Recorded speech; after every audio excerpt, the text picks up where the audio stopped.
Right now, at this very moment, 73% of Americans are one emergency away from financial disaster. Not in a developing country, not in some distant place, right here, in the nation with the most millionaires and billionaires on earth. But what absolutely breaks my heart is this. Thousands of these people are sitting in church this Sunday. They know every worship song. They serve on committees. They give what little they have. They pray with tears streaming down their faces, begging God for a breakthrough. Yet Monday morning, they wake up to the same empty bank account, the same past due notices, the same suffocating anxiety about how they will make it through another month. So let me ask you a question that might make you uncomfortable. What if poverty is not a punishment? What if it is not God withholding blessing from you? What if you are unknowingly violating spiritual laws that are just as real and unchangeable as gravity? When you jump off a building, you fall. Not because God is mad at you, because you broke a law. And the same principle governs money, wealth, and provision. Before we go 1 second further, I need you to do something right now that could change everything. Hit that subscribe button and smash that notification bell. Because what I am about to share in the next 14 minutes is not theory. This is not motivational fluff. These are 10 immutable laws, and here is my promise to you. If you apply these with consistency and faith, prosperity does not become possible. It becomes inevitable. Not maybe, not hopefully, inevitable. And stay with me because law number 7 is going to blow your mind. 90% of self-made Jewish millionaires practice this religiously. It is in their DNA. It has been passed down for generations. Yet, I have attended church for 30 years and heard it preached maybe twice. That one law alone could be the missing piece that transforms your entire financial future. So, do not skip ahead.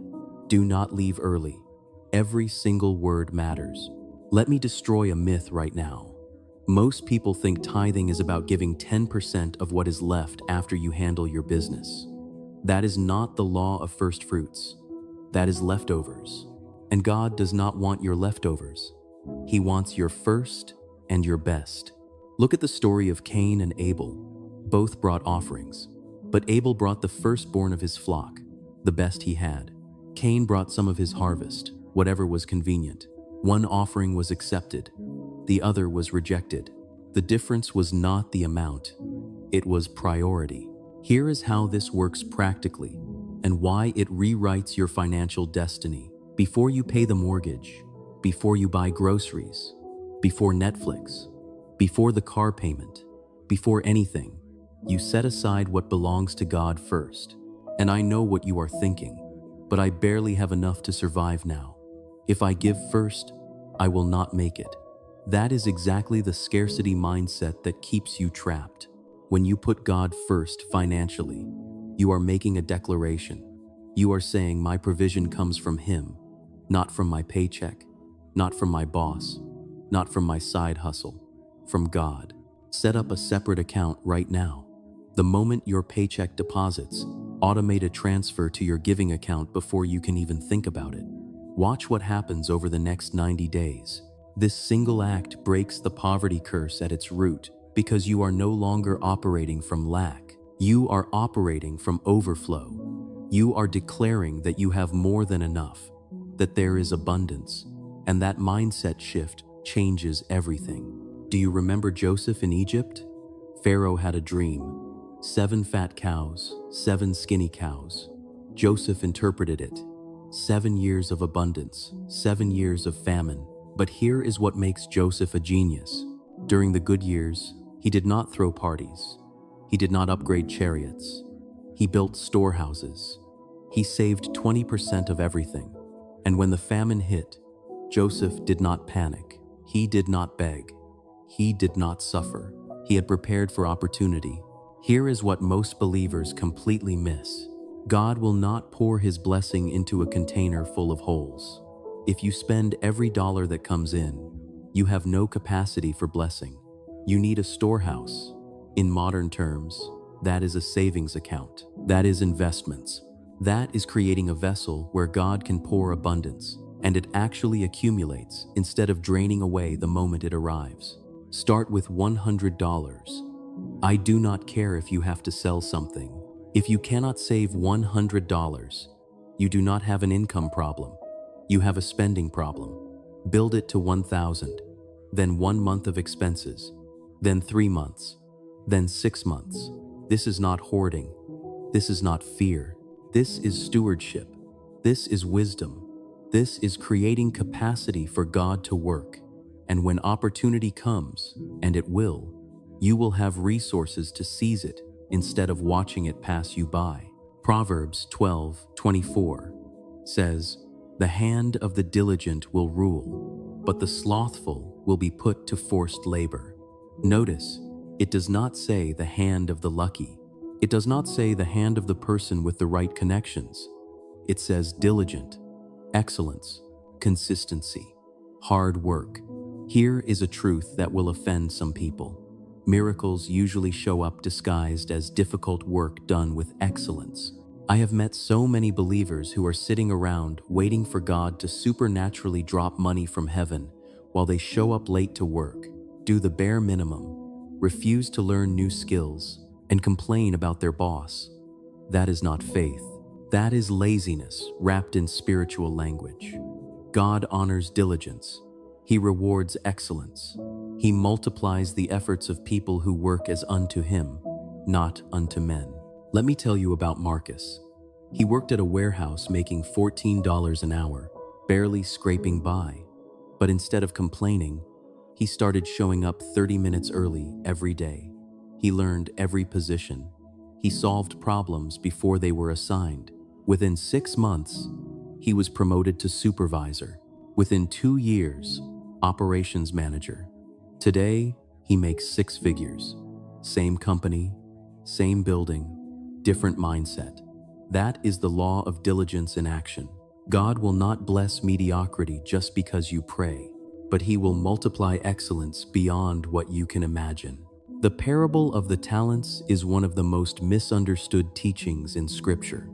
A master gave talents to 3 servants, 5 talents, 2 talents, 1 talent. When he returned, the first 2 had doubled what they received. The last one buried his in the ground, and the master called him wicked and lazy, not because he lost money, because he did nothing with what was entrusted to him. Here is the principle that will change your life. God will not give you more until you prove faithful with what you already have. If you cannot manage $100 without blowing it on impulse purchases, why would he trust you with 100,000?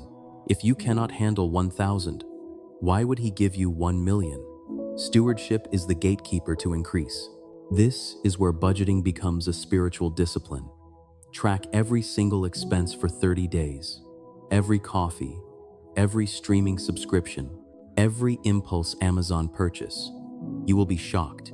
Most people have no idea where their money goes. Then they wonder why they never have enough. Every dollar is a talent. Every dollar is a test. What are you doing with it?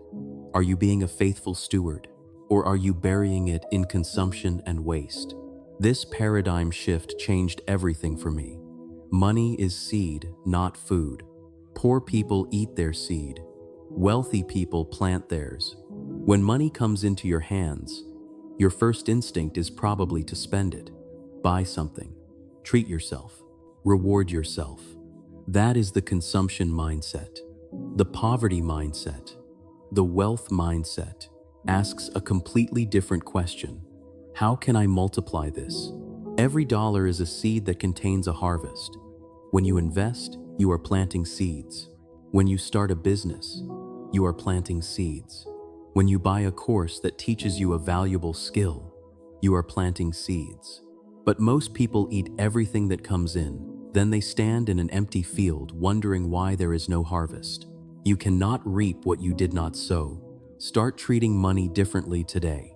Before you spend anything, ask yourself, is this consumption or investment? Am I eating this seed or planting it for a future harvest? This does not mean you never enjoy anything. It means you are intentional. It means you make sure you are always planting more than you are consuming.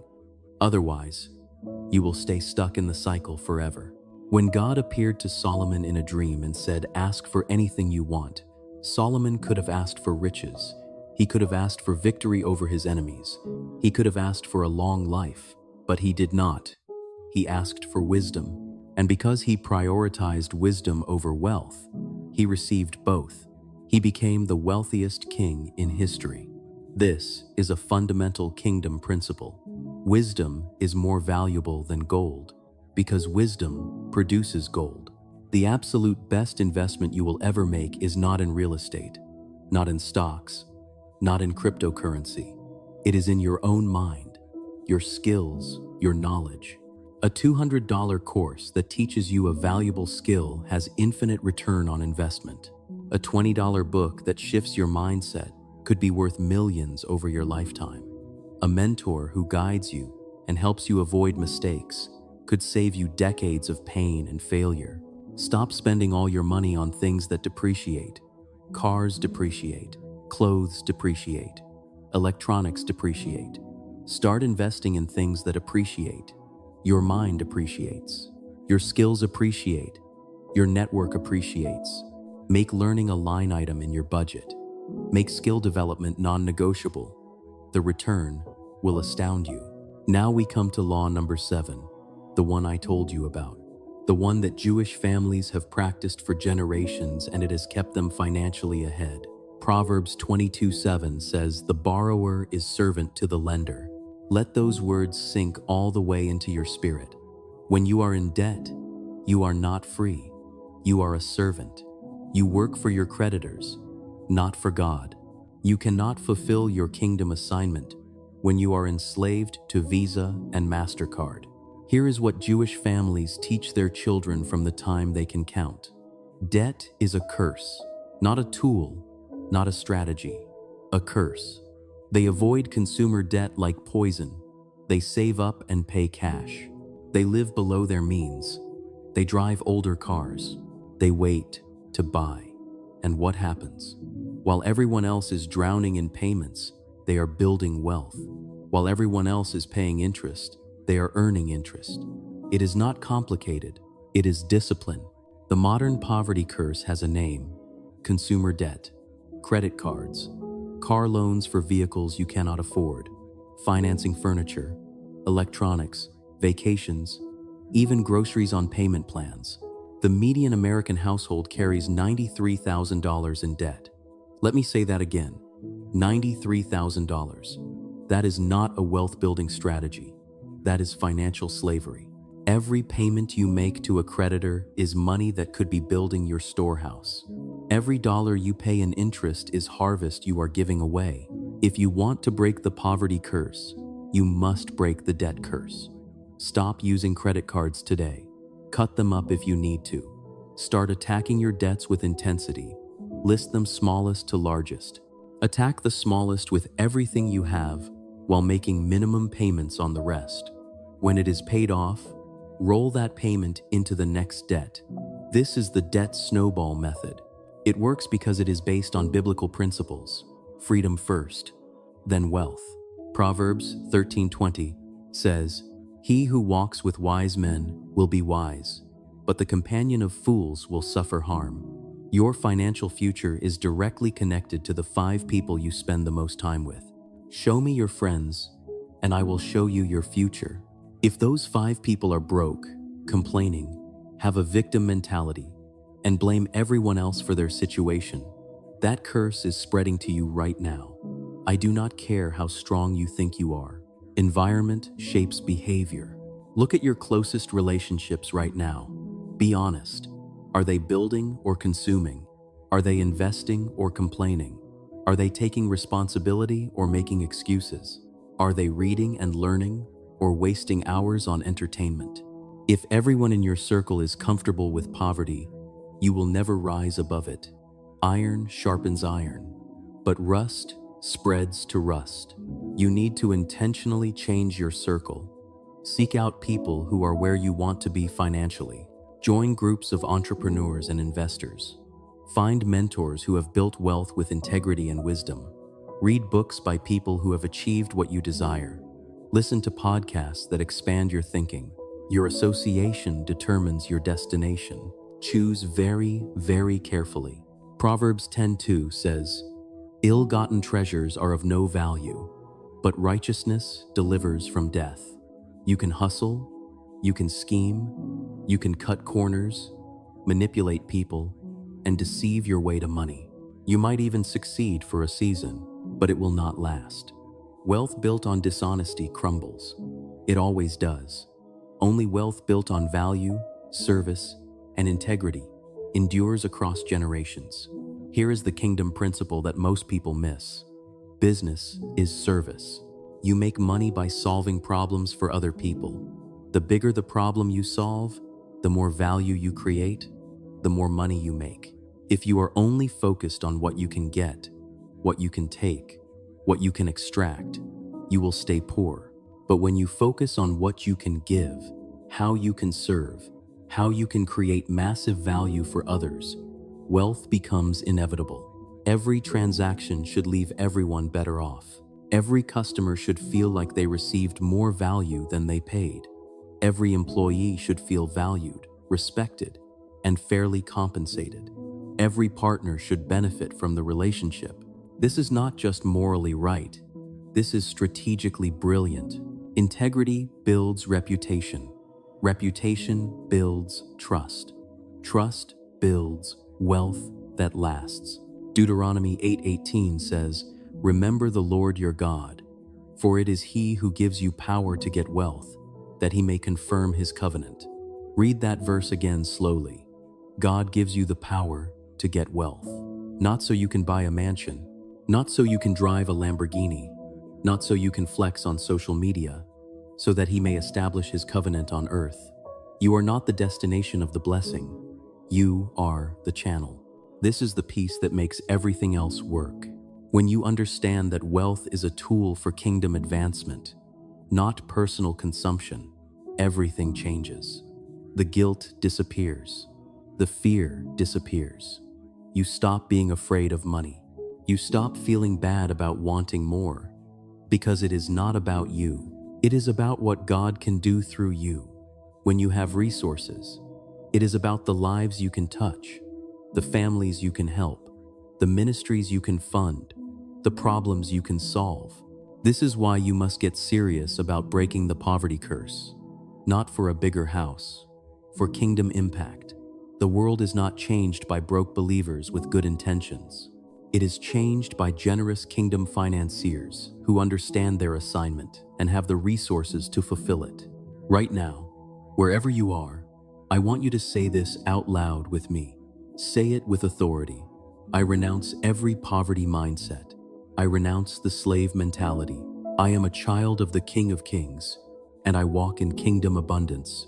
The curse is broken over my finances starting today. I am a faithful steward of God's resources, and I manage them with wisdom, diligence, and integrity. Everything I touch prospers because the hand of God is upon my life. I am blessed to be a blessing. I am a channel, not a reservoir. Prosperity flows through me to advance God's kingdom on earth. Now here is your 72-hour challenge. Do not just watch this video and move on. Within the next 3 days, implement at least one law. Open a storehouse savings account and deposit something into it, even if it is $50. Create a budget and track every single dollar. Cut up a credit card and commit to debt freedom. Buy one course or book that will increase your value and skills. Join one community of people who are where you want to be. Make one change. Take one action. Break the inertia. The curse breaks when you move. Faith without works is dead. Your breakthrough is on the other side of obedience. Which law hit you the hardest? Which one convicted you the most? Which one do you struggle with? Drop a comment below right now. Share your biggest financial challenge. This community is here to pray with you, encourage you, and walk with you through this journey. You are not alone. And if this message resonated deep in your spirit, share it with someone you love who is stuck in the cycle, someone who needs to hear this truth. Subscribe to Bible Ascent right now because we are building a community of believers who are done with poverty thinking. We are done with barely getting by. We are stepping into the fullness of kingdom provision and prosperity, not for ourselves, for the world God has called us to impact. The next video will show you exactly how to create multiple streams of income using biblical principles. You do not want to miss it.